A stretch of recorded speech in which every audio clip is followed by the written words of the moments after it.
Hello guys, welcome back to ಇನ್ನೊಂದು ಹೊಸ ವಿಡಿಯೋಗೆ ನಿಮ್ಮೆಲ್ರಿಗೂ ಸ್ವಾಗತ ಸುಸ್ವಾಗತ. ಎಲ್ಲ ಕನ್ನಡ ತಾಯಿ ಮಕ್ಕಳಿಗೂ ಪ್ರದೀಪ್ ಕನ್ನಡಿಗ ಮಾಡುವ ನಮಸ್ಕಾರಗಳು.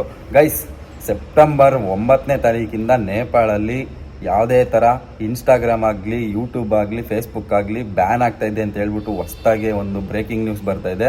ಸೊ ಏನಕ್ಕೆ ಅಂತ ಹೇಳ್ಬಿಟ್ಟು ಈ ವಿಡಿಯೋದಲ್ಲಿ ತಿಳಿಸ್ಕೊಡ್ತೀನಿ. ಇದೇ ಥರ ನಮ್ಮ ಇಂಡಿಯಾದಲ್ಲೂ ಕೂಡ ಫೇಸ್ಬುಕ್ ಆಗಲಿ, ಯೂಟ್ಯೂಬ್ ಆಗಲಿ, ಇನ್ಸ್ಟಾಗ್ರಾಮ್ ಆಗಲಿ ಬ್ಯಾನ್ ಆಗ್ತಾಯಿದೆ ಅಂತ ಹೇಳ್ಬಿಟ್ಟು ಈ ವಿಡಿಯೋದಲ್ಲಿ ತಿಳಿಸ್ಕೊಡ್ತೀನಿ. ಈ ವಿಡಿಯೋನ ಪೂರ್ತಿಯಾಗಿ ನೋಡಿ ಗೈಸ್. ಮತ್ತು ಯಾರೆಲ್ಲ ಹೊಸದಾಗಿ ನನ್ನ ಚಾನಲ್ನ ನೋಡ್ತಾ ಇದ್ದೀರಾ, ಸೊ ಇನ್ನೂ ಸಬ್ಸ್ಕ್ರೈಬ್ ಮಾಡ್ಕೊಳ್ದಿರೋರು ಸಬ್ಸ್ಕ್ರೈಬ್ ಮಾಡ್ಕೊಳ್ಳಿ ಅಂತ ಹೇಳ್ತಾ ಈ ವಿಡಿಯೋನ ಶುರು ಮಾಡೋಣ. ಬನ್ನಿ ಗೈಸ್.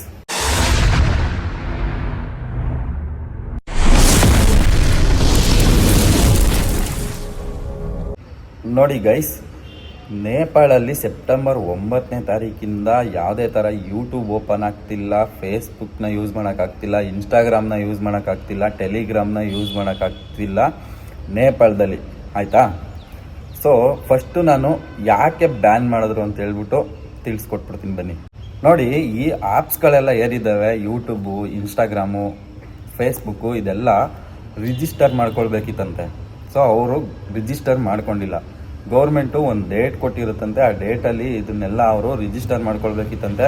ಅವರು ರಿಜಿಸ್ಟರ್ ಮಾಡ್ಕೊಂಡಿಲ್ಲ. ಸೊ ಗೌರ್ಮೆಂಟವ್ರು ಏನು ಡೇಟ್ ಕೊಟ್ಟಿರ್ತಾರೆ ಆ ಡೇಟ್ ಒಳಗಡೆ ಇವರು ರಿಜಿಸ್ಟರ್ ಮಾಡ್ಕೊಳ್ಬೇಕಿತ್ತಂತೆ. ಸೊ ಇವರು ಯಾವುದೇ ಥರ ರಿಜಿಸ್ಟರ್ ಮಾಡ್ಕೊಂಡಿಲ್ಲ ನೇಪಾಳದವರು.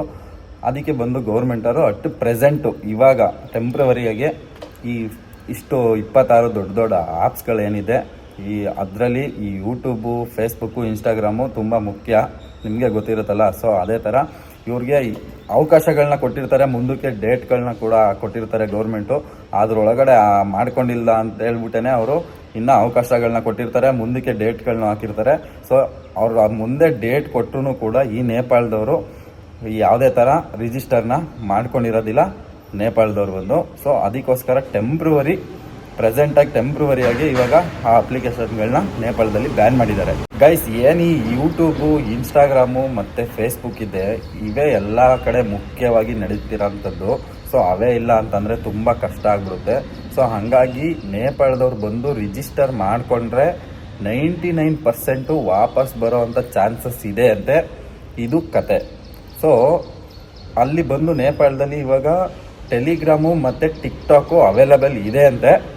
ಯಾಕೆಂದರೆ ಅವರು ಅವನ್ನ ರಿಜಿಸ್ಟರ್ ಮಾಡ್ಕೊಂಡಿದ್ದಾರಂತೆ. ಸೊ ಅವೆರಡು ಅವೈಲಬಲ್ ಇದೆ.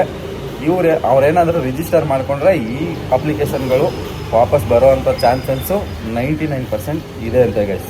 ಇಂಡಿಯಾದಲ್ಲಿ ಬ್ಯಾನ್ ಆಗೋವಂಥ ಚಾನ್ಸಸ್ಸು ಅಟ್ ಪ್ರೆಸೆಂಟ್ ಇಲ್ಲ. ಯಾಕೆಂದರೆ ಎಲ್ಲ ಆ್ಯಪ್ಸ್ಗಳು ರೂಲ್ಸ್ ಪ್ರಕಾರ ರಿಜಿಸ್ಟ್ರೇಷನ್ ಆಗಿ ಎಲ್ಲ ಆ್ಯಪ್ಸ್ಗಳು ಚೆನ್ನಾಗಿ ನಡೀತಾ ಇರೋದ್ರಿಂದ ಇಂಡಿಯಾದಲ್ಲಿ ಆಗೋಂಥ ಚಾನ್ಸಸ್ಸು ಸದ್ಯಕ್ಕೆ ಇಲ್ಲ.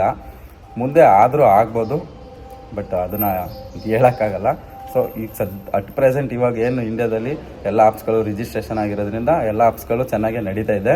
ಮುಂದೆ ರೂಲ್ಸ್ನ ಫಾಲೋ ಮಾಡಿಲ್ಲ ಅಂದರೆ ಆದರೂ ಆಗ್ಬೋದು, ಹೇಳೋಕ್ಕಾಗಲ್ಲ. ಬಟ್ ಅಟ್ ಪ್ರೆಸೆಂಟು ಇಂಡಿಯಾದಲ್ಲಿ ಆ ಥರ ನ್ಯೂಸ್ ಸೆನ್ಸ್ ಏನಿಲ್ಲ, ಎಲ್ಲ ಆ್ಯಪ್ಸ್ಗಳು ಚೆನ್ನಾಗಿ ನಡೀತಾ ಇದೆ. ಸೊ ಈ ವಿಡಿಯೋದಲ್ಲಿ ಇಷ್ಟ ಆಗಿತ್ತು. ಈ ವಿಡಿಯೋ ಇಲ್ಲಿಗೆ ಮುಗಿಸ್ತಾ ಇದ್ದೀನಿ. ಈ ವಿಡಿಯೋ ಇಷ್ಟ ಆಗಿದರೆ ಒಂದೇ ಒಂದು ಲೈಕ್ ಮಾಡಿ. ಈ ವಿಡಿಯೋ ಜಾಸ್ತಿ ಇಷ್ಟ ಆಗಿದ್ರೆ ಒಂದೇ ಒಂದು ಸಬ್ಸ್ಕ್ರೈಬ್ ಮಾಡ್ಕೊಳ್ಳಿ ಅಂತ ಹೇಳ್ತಾ ಈ ವಿಡಿಯೋನ ಮುಗಿಸ್ತಾ ಇದ್ದೀನಿ. Thank you all, love you, bye by.